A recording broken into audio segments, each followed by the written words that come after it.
Good morning, Epiphany. Happy Memorial Day. I'm glad to be with you. It's a little bit rainy outside. That's okay. We have the Bible to keep us company.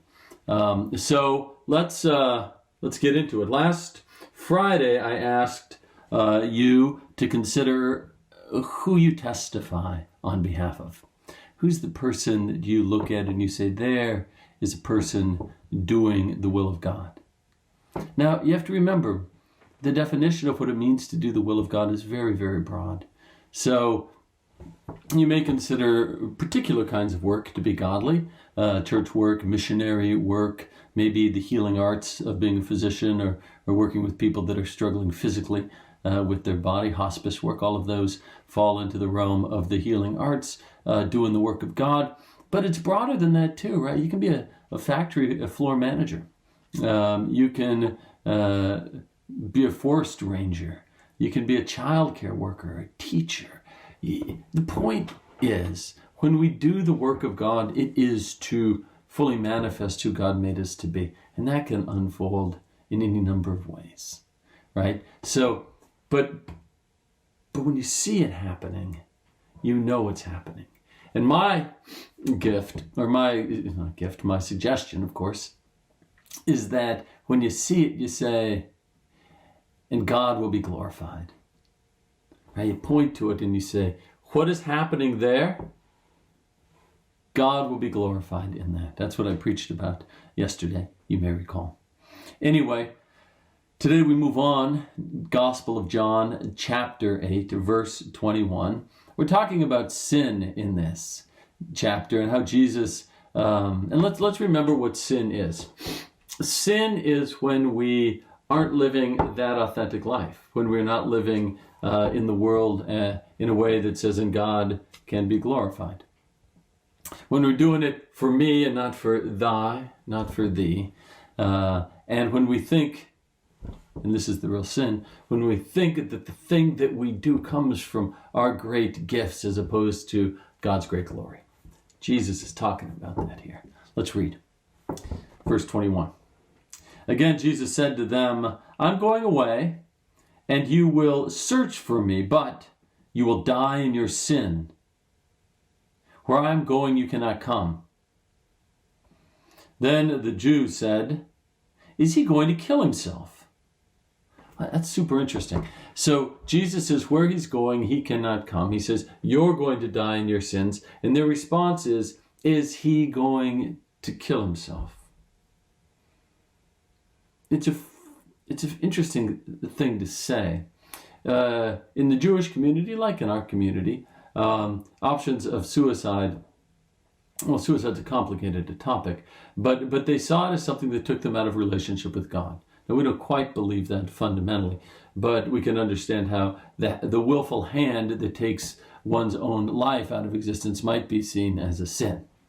Could be, not necessarily. We know that because we know that mental illness and depression can have the outcome of suicide, which looks like sin, though it isn't.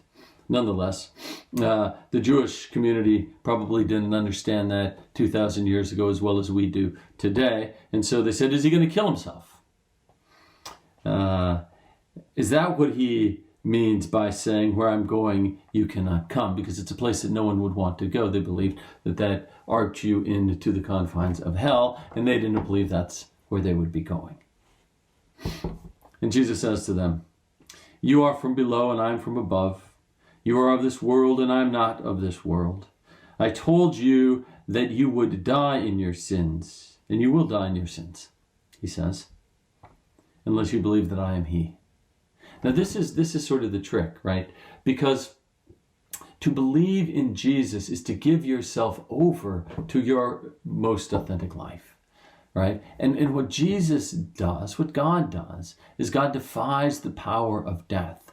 Death is not an ending for our relationship with God. I say it all the time, but that's one of the messages that Jesus is giving us. We are made for eternity, and while death is a corridor, while death is a door, it is not an end.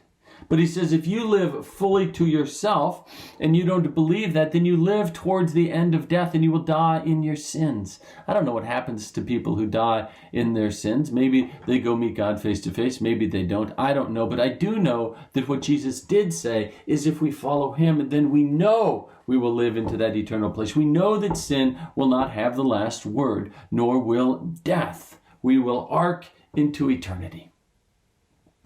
And so that's what he's getting at here.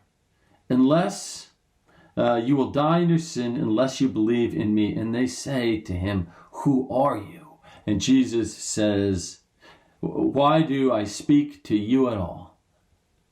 That's such a great line. Why do I speak to you? We'll talk about that tomorrow. We'll talk about Jesus' tension between human freedom and divine obedience that he is beholden to by choice, his choice, right?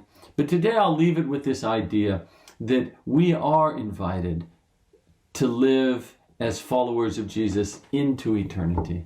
And our sin and focusing on our sin runs up against the wall of death. And he says, you'll die in your sin if you live that kind of life.